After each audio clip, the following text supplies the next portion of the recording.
We got our first look at the official full release of the Armory deck, Ziggy Starlight, and I'm just gonna say it.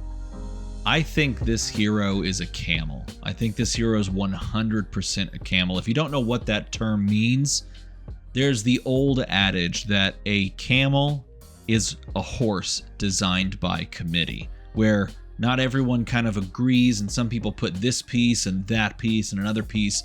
After watching the gameplay video on the official LSS page on YouTube, I am convinced that Ziggy Starlight is exactly that, 100% a camel. So let's talk about the deck. I'll give you my honest thoughts about it, how I think it, looks to be shaping up power level, how the hero looks to be shaping up power level. But first things first, Ziggy Starlight is a Lightning Illusionist hero, 4 intellect, 40 health, instant, pay 2, tap, destroy a lightning flow you control, banish another lightning aura permanent you control with no hollow counters from the field, of course, from the arena, and then return the banished aura to the arena with a hollow counter. The whole point of this being that you can sort of manipulate, bounce your board state back and forth. You could use these auras as, ward prevention, but you can also use them for their extra effect if they are destroyed via that ward, or you can bounce them via hollow counters. There's a lot that is going on with this hero and a lot to really discuss. So let's go ahead and do that. We're going ahead and look at the list here as we pull it up. Maybe I'll make it as big as possible for you. First things first, we now know everything in this list. This is the entirety of the list. And I'm going to start by just saying that I don't like that we're going back to the one copy of Majestics. I get it. I understand to some degree why this would be done.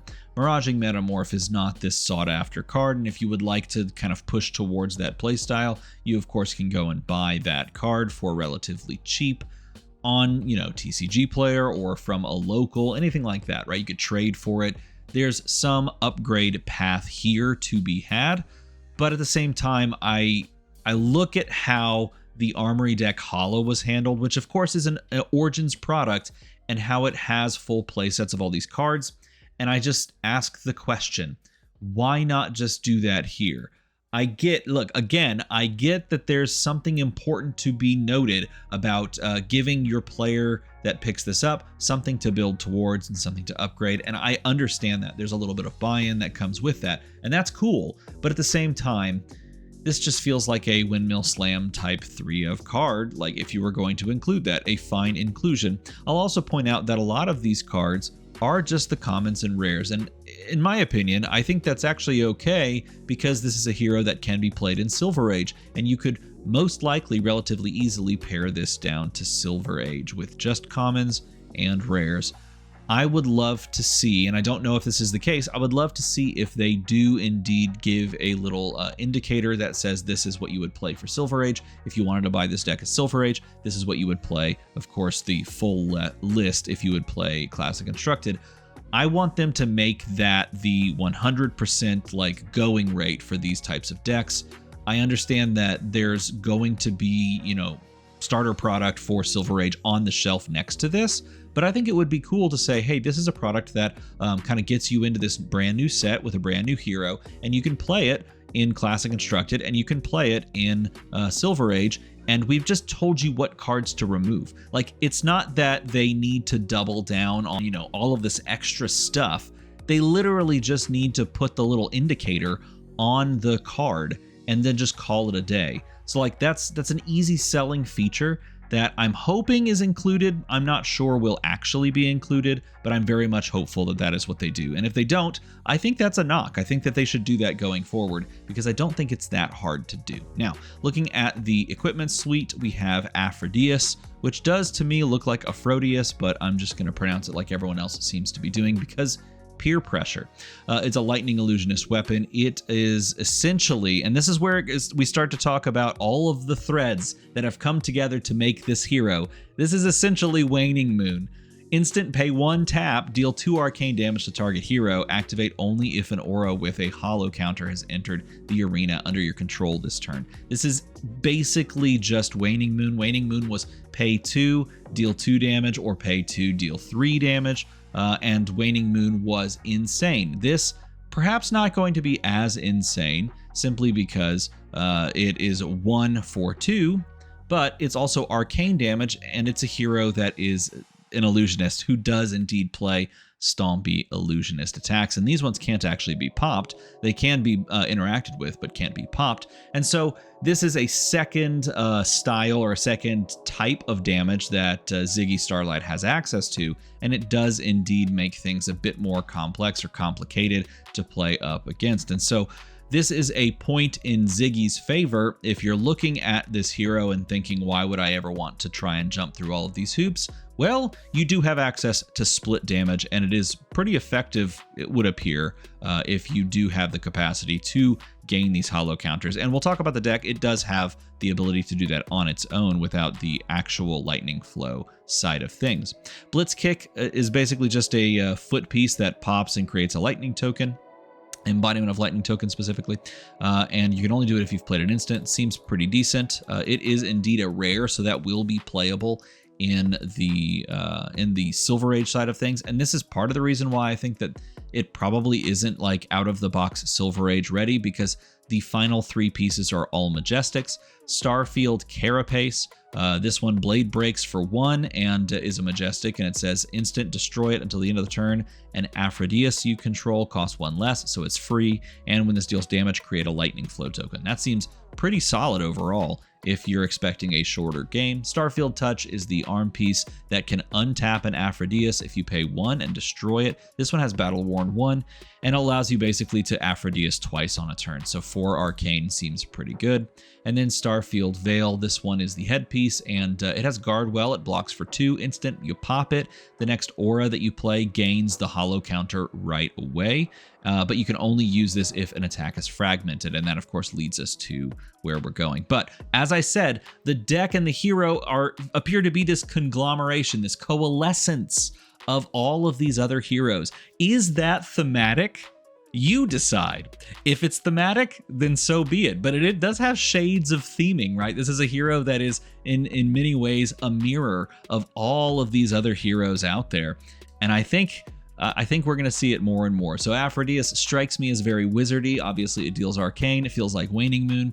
And then we have all of these, and we're going to start with the stompy big attacks. We have all of these big attacks that all have this new keyword fragment. Whenever this fragments, create a lightning flow token, for example. Here's a way for your opponent to generate flow tokens for you.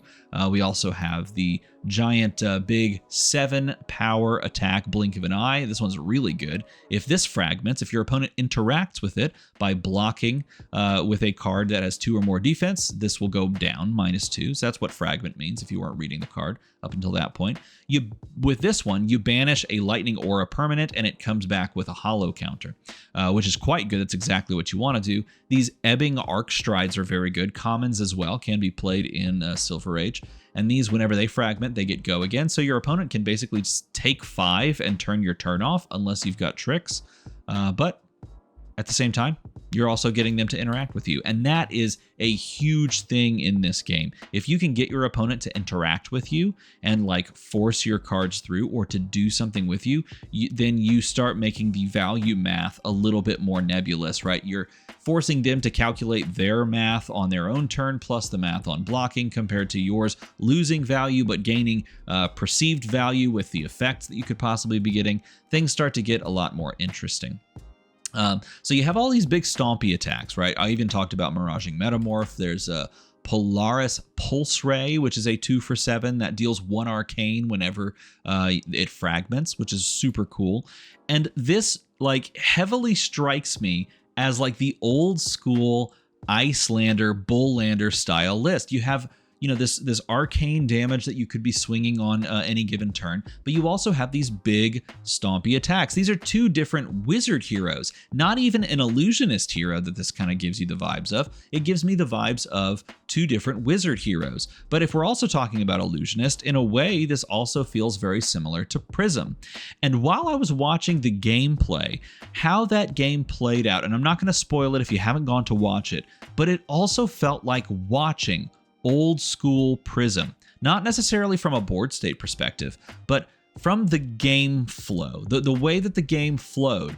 Prism was down and down and down, but when you get to that low life total, you start to like kind of bulwark up and hold your ground and start to pull the tricks out, and that's when things start to get a lot more sticky for the opponent who thought they might have had you on the ropes. And again, this is why I feel like this hero is so much of a camel and doesn't really, I don't want to say doesn't have an identity, but it's almost, its identity is hard to perceive on the face of it. Now the deck, continuing to look at the deck, doesn't just have like this simple linear game plan of throw big attacks, make your opponent deal with them, and get value out of that. It also has a bunch of ward, and this is where things start to remind me of like Enigma and ward board states, right? With old school Prism being able to put a bunch of spectral shields down, and new school, if you want to call it that, Enigma being able to like play ward 3, ward 4 out of nowhere,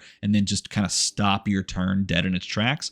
There's shades of that as well. Auric Shards has ward 1, but then you can also do some interesting tricks with this because it gives almost like a pseudo instant lightning press effect with +1 or +4 or both if you have the capacity to do that. You've got some really crazy things you can do with corrosive space dust costing 1 at instant speed. It pings for an arcane, but it also has ward X. If it has a hollow counter, then you have ward 4.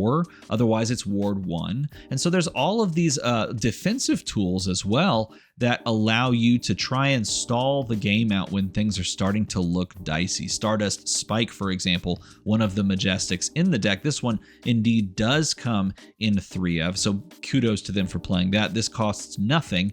When it leaves the arena, gain 1 and amp 1. So this makes Aphrodite better. It makes any of your things that deal 1 point of arcane all the better, like for example, Corrosive Space Dust. Same thing with Shattering Stardust. This is an attack, but also amps. And so you have this really weird, I'm just going to call it what it is. It's a weird play style of trying to encourage interaction to make your attacking cards worse so that you can sneak through arcane damage on the back end. You play to low life totals where you try to capitalize on your opponent kind of tapping out, if you will, not having resources or interaction at their disposal, so that you can capitalize with the board state you've created and or the flow counters that you have to bounce things and deal extra points of arcane here and there.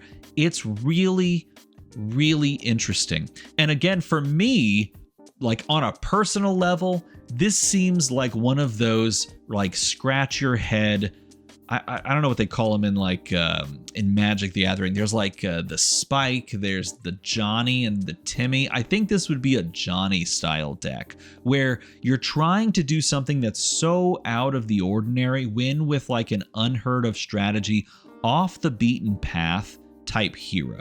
That's what this feels like to me. I'm going to be honest with you. I don't feel like this hero is particularly strong out of the gate, and I don't feel like this Armory deck is particularly strong. But if you're one of those players like me who really enjoys the puzzle of trying to make the thing work, and you're okay with playing a hero that's not immediately like S tier, or even, I don't think this is relatively going to be A tier, I think this might be a deck that you might want to look out for, though. If that's something that interests you, of trying to solve the puzzle that is a hero that feels like a true camel, a conglomeration of so many heroes from years past. It's got just about like touches of almost all of the heroes that have led up to it. It's got Wizard, it's got Illusionist, it's got, like the instant speed arcane on your opponent's turn to finish the game,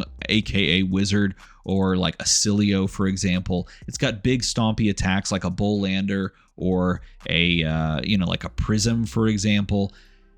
But does it do all of those things or any of those things well enough to put itself in one of those top tier spots? And the question, I think, will be answered as people fool around, fiddle around with the deck and the hero itself, try to figure out what angle is best to take it or how best to play it. And that might be just the sticking point. It may just end up being that this hero is just one of those tough nuts to crack, and eventually you figure it out and you find that the best heroes, the best players I should say, are the ones who can pilot at the very end of the game, who can get themselves in that long game state to those low life totals and capitalize in the end. It was kind of what Icelander was in the very genesis of her time in Classic Constructed, when Michael Hamilton kind of proved that as long as you can stretch the game out, you can capitalize at the end off of the back of arcane damage.